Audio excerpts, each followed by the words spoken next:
की इस वीडियो में हम बात करेंगे रिलेटिव परमिटिविटी पर, जिसे कि हम डाइलेक्ट्रिक कांस्टेंट भी कहते हैं। तो मान लेते हैं कि दो पॉजिटिव चार्ज हैं, यहां पर ये एक पॉजिटिव चार्ज और यहां पर ये दूसरा पॉजिटिव चार्ज।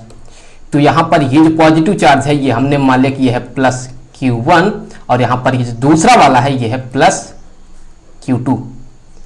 यहां पर ये जो दोनों चार्ज रखे गए हैं जिस मीडियम में, वो हम मान रहे हैं कि ये एयर या वैक्यूम में रखे गए हैं। सो यहां पर एयर या वैक्यूम है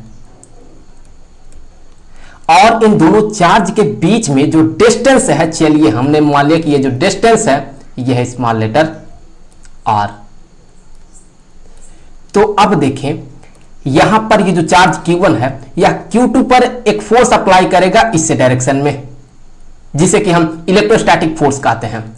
तो हमने ये मान लिया कि जो फोर्स है ये है FA, एयर में एक्ट कर रहा है, तो हम मान लेते हैं कि यह FA। तो Q2 भी Q1 पर इस डायरेक्शन में उतने ही मैग्नीट्यूड का फोर्स अप्लाई करेगा, तो यह भी होगा FA।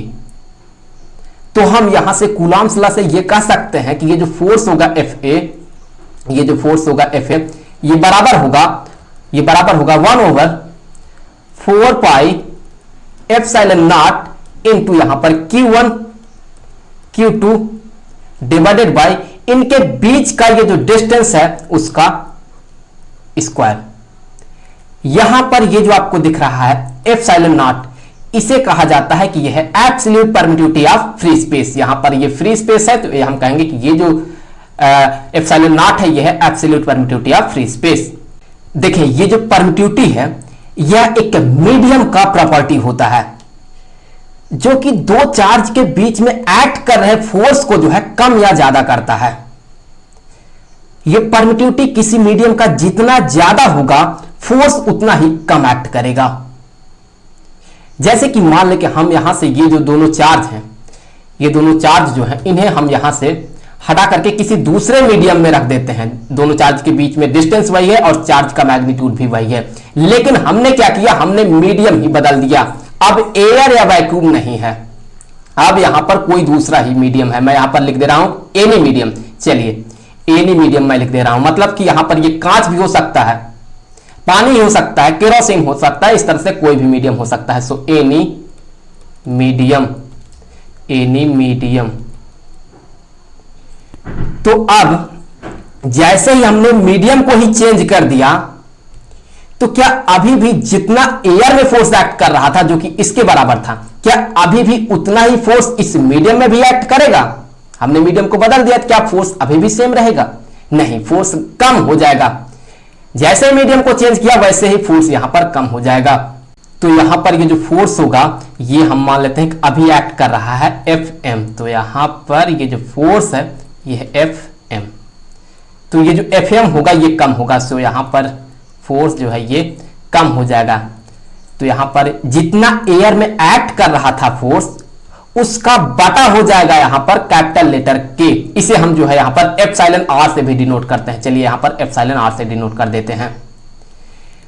तो यहां पर जितना फोर्स एक्ट कर रहा था एयर में उसका एप्सिलॉन r गुना जो है फोर्स कम हो गया इस मीडियम में, जो भी मीडियम आपने यहां पर रखा हुआ है। यहां पर ये जो आपको एप्सिलॉन r दिख रहा है इसे कहा जाता है कि यह है रिलेटिव परमिटिविटी इस मीडियम का, जो भी मीडियम होगा। अगर यहां पर पानी होता तो हम कहते हैं कि यहां पर ये पानी का जो है ये रिलेटिव परमिटिविटी है। अगर केरोसिन होता तो हम कहते हैं रिलेटिव परमिटिविटी ऑफ केरोसिन। तो यहां पर ये हर एक मीडियम के लिए ये कांस्टेंट होता है। तो इस तरह से फोर्स जो है ये कम हो जाता है जब मीडियम को हम बदल देते हैं।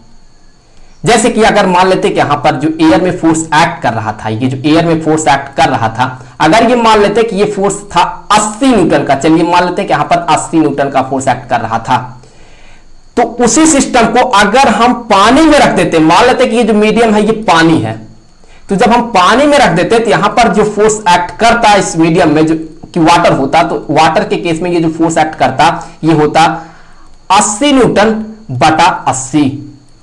तो यहां पर क्या होता, यहां पर होता 1 न्यूटन का। तो अभी फोर्स जो है एक्ट कर रहा है पानी में 1 न्यूटन का। इसका मतलब क्या है कि यहां पर पानी में फोर्स जो है वो एयर में जितना एक्ट कर रहा था उसका 80 गुना कम हो गया। इसी तरह से अगर हम ये मान लेते कि एयर में जो फोर्स एक्ट कर रहा था, अगर हम ये मान लेते कि फॉर एग्जांपल के तौर पे ये होता 160 न्यूटन का, तो इस केस में यहां पर इस केस में जो एक्ट करता वाटर में ये होता 80 न्यूटन, माफ कीजिएगा 160 न्यूटन डिवाइडेड बाय यहां पर 80, तो यहां भी कितना आता है, यहां पर आता 2 न्यूटन। तो अब भी देखें फोर्स कितना कम हुआ, जितना एयर में एक्ट कर रहा था 160 न्यूटन उसका 80 गुना अभी भी कम हो गया है। तो हमेशा 80 गुना जो है ये फोर्स पानी में कम ही होगा। तो ये जो आपको 80 दिख रहा है, यही 80 जो है ये है रिलेटिव परमिटिविटी किसका, वाटर का। पानी का ये इनहेरेंट प्रॉपर्टी है, हमेशा जो है ये 80 गुना फोर्स को कम करेगा ये पानी। अगर केरोसिन होता तो यहां पर हम 2 मानते, 80 के जगह पर हम 2 मानते, क्योंकि उसका जो रिलेटिव परमिटिविटी होता है केरोसिन का वो होता है 2 और पानी के लिए ये होता है 80। यहां पर ये जो रिलेटिव परमिटिविटी है ये एक डायमेंशन लेस क्वांटिटी होता है, ये ध्यान में रखें, इसका कोई यूनिट नहीं होता है। तो अलग अलग मीडियम का रिलेटिव परमिटिविटी अलग अलग होता है। हम इसे अब डिफाइन करेंगे इस रिलेटिव परमिटिविटी को। तो चलिए यहां से हम आगे बढ़ेंगे। अब हम क्या करेंगे, अब हम एक बार यहां पर ये जो आपको फार्मूला दिख रहा है यहां से इसे कॉपी करके यहां पर लिख लेते हैं। चलिए यहां पर हमने कर दिया। अब यहां से हम आगे क्या लिख सकते हैं, ध्यान से देखें। तो यहां से हम आगे ये लिख सकते हैं कि एफ ये बराबर होगा, हम 1/εr को इस तरह से लिख सकते हैं 1/εr, और फिर यहां पर हम लिख देंगे एफ ए, ये जो टर्म है ये इसी के बराबर है। अब हम यहां पर एफ ए के जगह पर क्या लिख सकते हैं, इस एफ ए के जगह पर जो है हम इसे लिख सकते हैं। तो यहां से हम ये लिख सकते हैं कि ये जो होगा ये होगा 1/εr इंटू एफ ए के जगह पर तो हम इसे लिखेंगे, तो यहीं से इसे भी कर लेते हैं कॉपी। सो यहां से हम इसे कर लेते हैं कॉपी और यहां पर कर देते हैं पेस्ट। अब यहां से हम क्या कर सकते हैं, देखें ये जो आपको एप्सिलॉन आर दिख रहा है इसे हम जो है यहां पर एप्सिलॉन नॉट के साथ लिख सकते हैं। तो अगर हम ऐसा लिखते हैं तो देखिए किस तरह का सिचुएशन बनेगा यहां पर। तो यहां पर ये हो गया एफ एम, ये बराबर होगा, यहां पर हम इसको जो है एप्सिलॉन नॉट के साथ लिखेंगे तो यहां से ये हो जाएगा 1/4 pi epsilon naught into epsilon r into यहां पर ये होगा Q1 into Q2 divided by यहां पर आर स्क्वायर। तो यहां पर जो है इसी को एक बार यहां पर लिख लेते हैं। सो यहीं से हम इसे कर लेते हैं कॉपी। तो यहां से इसे ले जाकर के यहां पर रखते हैं। तो अभी अगर आप ध्यान से देखें ये जो एप्सिलॉन नॉट है ये क्या है, ये है absolute permittivity of free space, और यहां पर ये जो एप्सिलॉन आर दिख रहा है ये है रिलेटिव परमिटिविटी किसी मीडियम का। तो अब यहां पर ये जो एप्सिलॉन नॉट है ये एक यूनिवर्सल कांस्टेंट है। यहां पर ये जो आपको एप्सिलॉन नॉट दिख रहा है इसका एक वैल्यू होता है। सो यहां पर लिख दें एप्सिलॉन नॉट का ये वैल्यू होता है, ये वैल्यू होता है यहां पर 8.854 इंटू 10⁻⁻12 और कूलॉम स्क्वायर पर न्यूटन मीटर स्क्वायर, ये इसका यूनिट होता है। तो ये जो आपको दिख रहा है ये कांस्टेंट है, और ये जो आपको एप्सिलॉन आर दिख रहा है जो कि रिलेटिव परमिटिविटी है किसी मीडियम का, तो अलग अलग मीडियम के लिए ये भी कांस्टेंट होगा। जैसे पानी के लिए ये 80 फिक्स है इसका वैल्यू, केरोसिन के लिए ये 2 होता है। सो एप्सिलॉन आर रिलेटिव परमिटिविटी किसी मीडियम का ये भी फिक्स है, मतलब कि ये भी एक कांस्टेंट है और ये भी एक कांस्टेंट है। तो अगर आप एक कांस्टेंट को एक कांस्टेंट के साथ मल्टीप्लाई करते हैं तो आपको एक कांस्टेंट ही मिलने वाला है। तो यहां से हम ये कहेंगे कि ये जो फोर्स होगा किसी मीडियम में ये बराबर होगा 1/4 पाई, क्योंकि इन दोनों को मिलाने से एक कांस्टेंट मिलेगा तो हम उस कांस्टेंट को चलिए डिनोट करते हैं एप्सिलॉन से, into Q1 Q2 divided by यहां पर ये जो आर स्क्वायर है ये। तो यहां पर अगर आप इस इक्वेशन को जो है इस इक्वेशन को अगर आप यहां पर ये जो इक्वेशन आपको दिख रहा है इसके साथ कंपेयर करते हैं तो आप ये पाएंगे कि इस इक्वेशन में आपको यहां पर एप्सिलॉन नॉट दिखेगा और इस इक्वेशन में आपको एप्सिलॉन दिखेगा। बस इतना ही डिफरेंस है, बाकी सारी चीजें देखें तो आपको सेम दिखेंगी। तो यहां पर ये जो आपको दिख रहा है एप्सिलॉन नॉट, इसे हम कहते हैं कि यह है absolute permittivity of free space. तो यहां पर ये जो आपको दिख रहा है एप्सिलॉन, इसे हम क्या कह सकते हैं, इसे हम कह सकते हैं कि यह है absolute permittivity of any medium. जिस मीडियम में ये फोर्स एक्ट कर रहा है उस मीडियम का ये एब्सोल्यूट परमिटिविटी है। तो यहां पर ये जो है ये है एब्सोल्यूट परमिटिविटी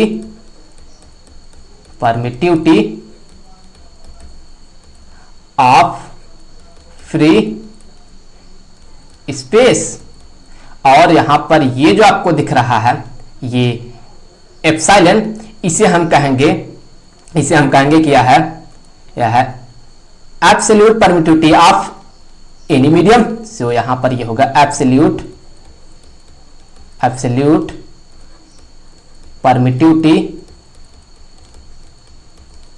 ऑफ मीडियम, जो भी मीडियम होगा उसका मीडियम। अगर यहां पर पानी होगा तो उसका यहां पर हम कहेंगे कि यह है एब्सोल्यूट परमिटिविटी। केरोसिन होगा तो हम कहेंगे कि उसका ये एब्सोल्यूट परमिटिविटी है। तो जो भी यहां पर मीडियम होगा उसी का ये एब्सोल्यूट परमिटिविटी होगा। और यहां पर ये जो आपको एप्सिलॉन आर दिख रहा है ये क्या है, ये है relative permittivity of any medium.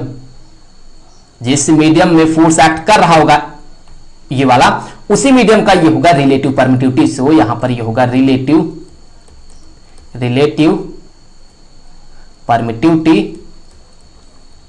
Permittivity of medium. जो भी यहां पर आप मटेरियल यूज करेंगे उसी का ये रिलेटिव परमिटिविटी होगा। तो यहां से हम ये कह सकते हैं कि ये जो एप्सिलॉन नॉट है इसे हम मल्टीप्लाई करते हैं एप्सिलॉन आर से तो हमें यहां पर ये मिलता है एप्सिलॉन।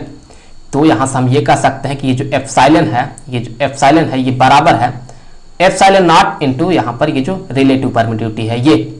तो यहां से हम ये कह सकते हैं कि किसी मीडियम का जो रिलेटिव परमिटिविटी होता है ये बराबर होता है उस मीडियम का जो एब्सोल्यूट परमिटिविटी होता है डिवाइडेड बाय ये जो absolute permittivity of free space है। तो यहां पर ये हो गया रिलेटिव परमिटिविटी। हम इसे एक और तरीके से डिफाइन कर सकते हैं, वो इस फार्मूले से कर सकते हैं।